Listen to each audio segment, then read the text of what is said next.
గతంలో 2014 నుంచి 2019 అప్పటి ప్రభుత్వంలో ఆ 5 సంవత్సరాలు కలిపి కూడా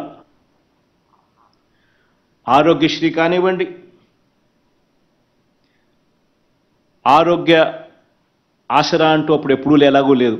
కేవలం ఖర్చు చేసింది ఆరోగ్యశ్రీకి 5,171 కోట్లు. అంటే సంవత్సరానికి 1,034 కోట్లు కూడా ఖర్చు చేయని పరిస్థితి గతంలో. అదే ఈరోజు చూస్తే అక్షరాల ఆరోగ్యశ్రీ కింద ఖర్చు చేస్తూ ఉన్న అమౌంట్ సంవత్సరానికి 4,100 కోట్ల రూపాయలు. ఆరోగ్యశ్రీ, ఆరోగ్య ఆసరా ఈ రెండు కలిపితే 4,100 కోట్ల రూపాయలు ఆరోగ్యశ్రీ, ఆరోగ్య ఆసరా కోసం ఖర్చు చేస్తూ ఉన్నాం. ఒకసారి గమనించినట్లయితే అప్పట్లో ఆరోగ్యశ్రీ కానీ, 104 కానీ, 108 కానీ ఇటువంటి సేవలన్నిటికీ కలిపి కూడా గతంలో ఖర్చు చేసింది ఎంత అని చూస్తే 5 సంవత్సరాలలో కేవలం 5,900 కోట్ల రూపాయలు ఖర్చు అవుతూ ఉంటే, మనం ప్రతి సంవత్సరము కూడా ఈ ఆరోగ్యశ్రీ సేవలను మెరుగుపరుస్తూ ఇప్పటికే 14,439 కోట్ల రూపాయలు ఖర్చు చేశాం. ఇది సంవత్సరానికి 4,400 కోట్ల రూపాయలు. 104, 108 కూడా కలుపుకుంటే ఆరోగ్యశ్రీ, ఆరోగ్య ఆసరాకు 4,100కు, 104, 108 కూడా కలుపుకుంటే 4,400 కోట్ల రూపాయలు సంవత్సరానికి కేవలం పేదవాడి కోసం. పేదవాడు అప్పుల పాలయ్యే పరిస్థితి రాకూడదు, వైద్యం కోసం ఏ పేదవాడు ఇబ్బంది పడే పరిస్థితి రాకూడదు అన్న తాపత్రయంతో అడుగులు పడ్డాయి. ఈరోజు గతంలో ఆరోగ్యశ్రీ సేవలు అందుకుంటా ఉన్న వాళ్ళు, సరే ఆరోగ్యశ్రీ హాస్పిటల్స్ తక్కువే, అందులో సేవలు అందుకుంటా ఉన్న వాళ్ళు కూడా చూస్తే గతంలో 5 సంవత్సరాలు కలిపి 22,32,000 మందికి మాత్రమే ఆరోగ్యశ్రీ సేవలు అందిన పరిస్థితులు ఉంటే, ఈరోజు ఈ 4.5 సంవత్సర కాలంలోనే ఆరోగ్యశ్రీ సేవలు అక్షరాల 53 లక్షల మందికి ఈరోజు ఆరోగ్యశ్రీ సేవలు అందుబాటులోకి రాగలిగాయి. నిజంగా ఆశ్చర్యం కలిగించే విషయాలు.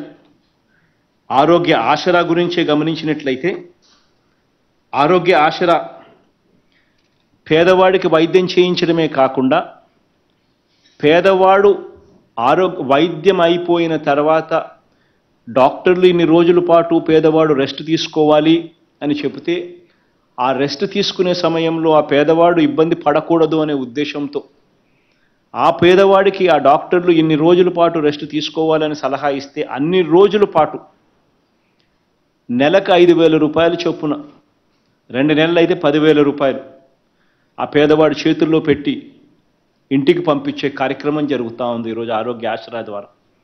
ఈ ఆరోగ్య ఆసరా ద్వారా దాదాపుగా 25,27,870 మందికి 1,309 కోట్ల రూపాయలు ఆరోగ్య ఆసరా కింద కూడా మనం ఇవ్వడం జరిగింది.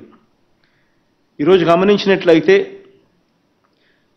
ఆరోగ్యశ్రీ కింద గతంలో ఎవరికైనా క్యాన్సర్ గానా ఇటువంటి భయానకమైన రోగం ఏదైనా వస్తే కేవలం 5 లక్షలు దాటితే ఇచ్చేది లేదు, 5 లక్షల రూపాయలు మాత్రమే అని కన్ఫైన్ చేసిన పరిస్థితుల్లో కీమోథెరపీ లాంటిది స్టార్ట్ చేసినా కూడా కేవలం 2 డోసులకే 3 డోసులకే 5 లక్షలు అయిపోయింది, ఇక మేము వైద్యం చేయలేము, ఆరోగ్యశ్రీ అయిపోయింది అని వెనక్కి పంపించే పరిస్థితిలో కేవలం చేశామన్నట్టుగా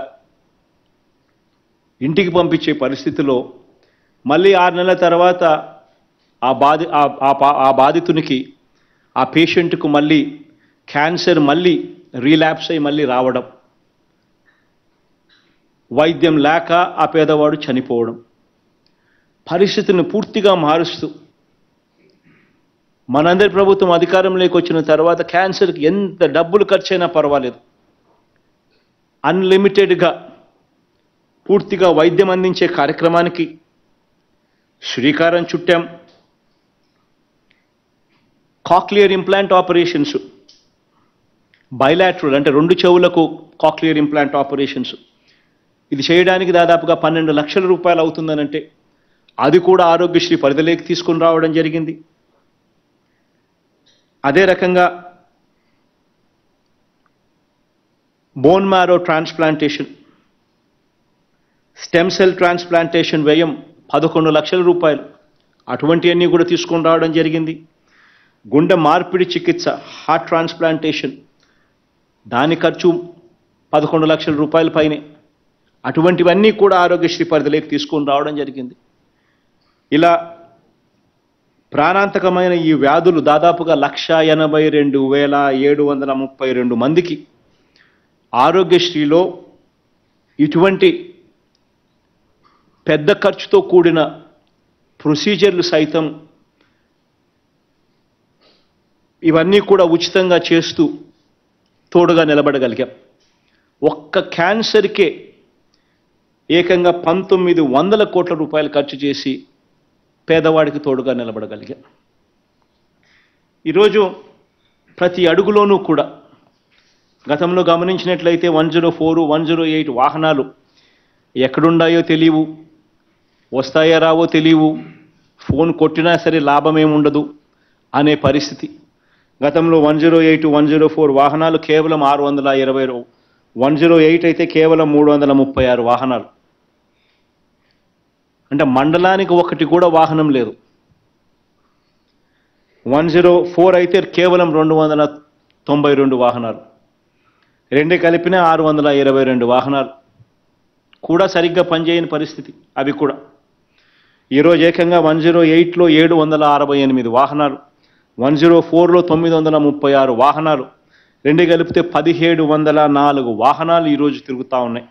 దీనికి తల్లి బిడ్డ ఎక్స్ప్రెస్ కూడా కలుపుకుంటే మరో 500 వాహనాలు కలుపుకుంటే ఏకంగా 2204 వాహనాలు ఈరోజు కేవలం పేదవాడి కోసం, వారికి ఎక్కడ ఏం అవసరం వచ్చినా కూడా వారికి అండగా నిలబడేందుకు, తోడుగా నిలబడేందుకు ఈరోజు వాహనాలు అందుబాటులో ఈరోజు ఉన్నాయి. ఎప్పుడూ కూడా చూడని విధంగా ఈరోజు మార్పులు జరుగుతూ ఉన్నాయి. ఈరోజు ఒకసారి గమనించినట్టే అయితే మనం అధికారంలోకి రాకమునుపు గవర్నమెంట్ రంగంలో ఉన్న మెడికల్ కాలేజీలు ఎన్ని అని చూస్తే కేవలం 11 ఉంటే ఈరోజు ఏకంగా మరో 17 మెడికల్ కాలేజీలు ఈరోజు మళ్ళా రాష్ట్రంలో ఈరోజు కట్టబడతా ఉన్నాయి. అంటే మొత్తంగా 28 మెడికల్ కాలేజీలు ఈరోజు రాష్ట్రంలో గవర్నమెంట్ కాలేజీలు అందుబాటులోకి వస్తున్నాయి. ప్రతి పార్లమెంట్ పరిధిని, అంటే ప్రతి పార్లమెంటును ఒక జిల్లాగా చేశాం. ఆ ప్రతి జిల్లా పరిధిలోనూ ఈరోజు, ఆ పార్లమెంట్ పరిధిలోనూ ఈరోజు ఒక మెడికల్ కాలేజ్ అందుబాటులోకి తీసుకొని రావడం. మెడికల్ కాలేజ్ వల్ల లాభం ఏమిటి అని అంటే అదొక సూపర్ స్పెషాలిటీ హాస్పిటల్. అక్కడే పోస్ట్ గ్రాడ్యుయేట్ స్టూడెంట్స్ వస్తారు, అక్కడే ప్రొఫెసర్లు ఉంటారు, అక్కడే మల్టీ స్పెషాలిటీ సేవలు అందుబాటులో ఉంటాయి. అదొక సూపర్ స్పెషాలిటీ హాస్పిటల్ కింద పేదవాడికి సహాయం చేయగలిగే గొప్ప వ్యవస్థ. అటువంటివన్నీ ఏకంగా మనం అధికారంలోకి వచ్చిన తర్వాతనే అడుగులు పడ్డాయి. గవర్నమెంట్ రంగంలో హాస్పిటల్స్లో ఎక్కడికి వెళ్ళినా కూడా డాక్టర్లు ఉండరు, నర్సులు ఉండరు, గవర్నమెంట్ హాస్పిటల్కి పోయినా వేస్టే అన్న పరిస్థితిని పూర్తిగా కూడా మారుస్తూ